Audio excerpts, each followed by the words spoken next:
The letter sits on David's desk for 3 days, sealed but undelivered. Inside, 7 words that will either restore a 20-year friendship or destroy it forever. I cannot watch you destroy yourself anymore. David stares at the envelope, remembering Sunday's conversation after church. Marcus defending his choices again, the affair, the lies to his wife, the rationalizations that have become more elaborate each month. And David nodding, smiling, offering the safe platitudes that keep friendships comfortable. But something broke inside David's heart that day. Not anger, something deeper. A kind of spiritual nausea at his own complicity, his own cowardice dressed up as love. You know this moment, don't you? When staying silent becomes betrayal, when your kindness becomes cruelty, when what you call unconditional love is really conditional peace. When love demands more than comfort. 20 years ago, David and Marcus met in seminary, young men with burning hearts and unshakable faith, convinced they could change the world through preaching and prayer. They studied together, served together, stood as best men at each other's weddings. But somewhere along the way, Marcus began to drift. Small compromises at first, emotional boundaries that are blurred, justifications that multiplied, until the man David had known, the man who used to weep during communion, became someone else entirely. Someone who could look his wife in the eye and lie about where he'd spent the afternoon. David tried subtle approaches first, gentle questions about priorities, casual mentions of marriage enrichment conferences, careful invitations to accountability that Marcus deflected with practiced charm. Then came the day David saw them together. Marcus and the woman from his congregation in a restaurant 2 towns over, the way they leaned toward each other, the intimacy that had nothing to do with ministry and everything to do with betrayal. That night, David wrote the letter, 7 words that felt like swallowing glass. Jesus faced this moment with Peter, his closest friend, the rock upon which he would build his church, standing in the way of everything God was trying to accomplish. Get behind me, Satan. You are a stumbling block to me. Not gentle correction, not diplomatic suggestion, truth that cut like a blade because love demanded it. Peter could have walked away, could have nursed wounded pride and justified offense, could have gathered the other disciples to his side with tales of Jesus' cruelty. Instead, he stayed, because something in him recognized that this wasn't rejection, it was rescue. The letter arrives at Marcus's office on a Thursday morning. He recognizes David's handwriting immediately. Tears open the envelope, expecting the usual encouragements, the safe spiritual platitudes that have cushioned their conversations for months.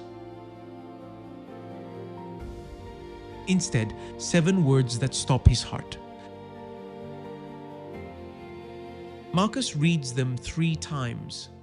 His hands shake as he sets the paper down, as 20 years of friendship crystallize into this single moment of truth. For the first time in months, Marcus sees himself clearly, not through the fog of rationalization and self-deception, but in the harsh light of someone who loves him enough to risk losing him.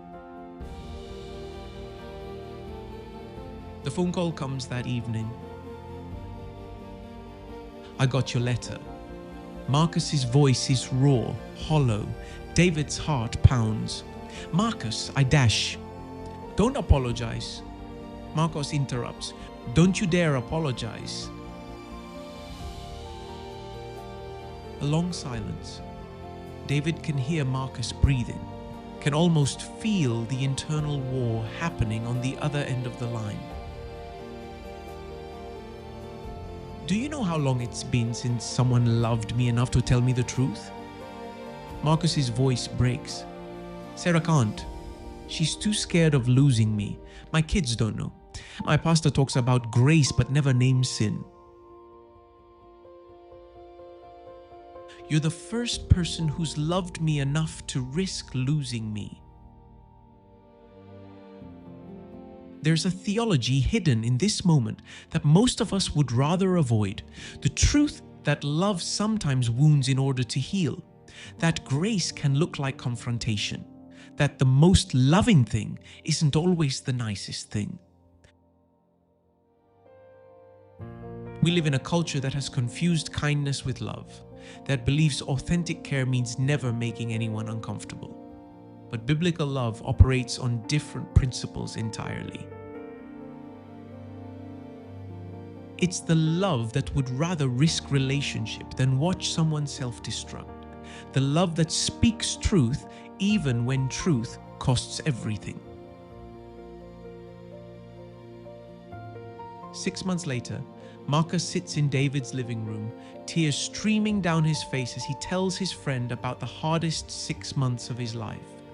The confession to Sarah, the separation, the counseling, the slow, agonizing work of rebuilding trust, one honest conversation at a time. I wanted to hate you, Marcus admits. That letter felt like you were giving up on me, cutting me loose. But it was the opposite, wasn't it? David says quietly. Marcus nods. It was the first time in years someone saw me clearly enough to call me back to who I really am. Nathan knew this when he confronted King David about his adultery with Bathsheba. "You are the man," he declared, pointing an accusing finger at the most powerful person in the kingdom. He could have lost his life for that truth-telling, but he understood something that we've forgotten. That love sometimes requires becoming the bad guy. That loyalty to someone's highest good might mean disloyalty to their immediate comfort. That the most loving thing you can do for someone is refuse to enable their destruction. Tonight, maybe you're holding your own unsealed letter, your own 7 words that could change everything or destroy everything, your own moment when love is demanding more courage than you think you possess. Maybe it's a conversation with your teenager about choices that terrify you. Maybe it's a confrontation with a friend whose drinking has crossed every line. Maybe it's a marriage where silence has become complicity and truth feels too dangerous to speak. You're afraid, aren't you? Afraid of their anger, afraid of losing them, afraid of being wrong, afraid of becoming the villain in their story. But here's what I've learned about love that demands everything. It's not about being right.